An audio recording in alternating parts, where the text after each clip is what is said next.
അബി അങ്ങനെ ഒരു പൈലറ്റ് ആയിരിക്കുകയാണ്, പ്ലെയിൻ ഡ്രൈവർ, പൈലറ്റ് അല്ല. അബി പ്ലെയിൻ ഡ്രൈവർ ആയിട്ടുണ്ട്. അബിയുടെ ഒപ്പം കയറി കഴിഞ്ഞാൽ തീരുമാനമാവും ചിലപ്പോ. അബി തല കുത്തിയിട്ടാണ് പോണത്. ഇപ്പൊ അത് ആകാശത്തേക്കാണ് നേരെ. ബഹിരാകാശത്തിൽ ചെന്ന് നിൽക്കുമോ എന്നുള്ളത് കണ്ടറിയാൻ വേണം.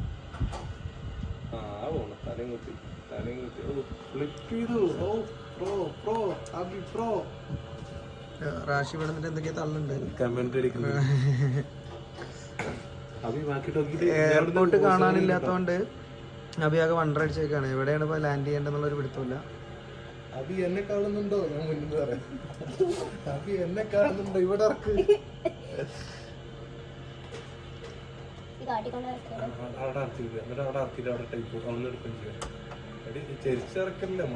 അപ്പൂസെ പറന്നോണ്ടിരിക്കുകയാണ്. അതിന്റെ ഇടയിൽ ചാടാൻ നിക്കല്ലേ. പാരഷൂട്ട് കണ്ടുവരും കേട്ടോ.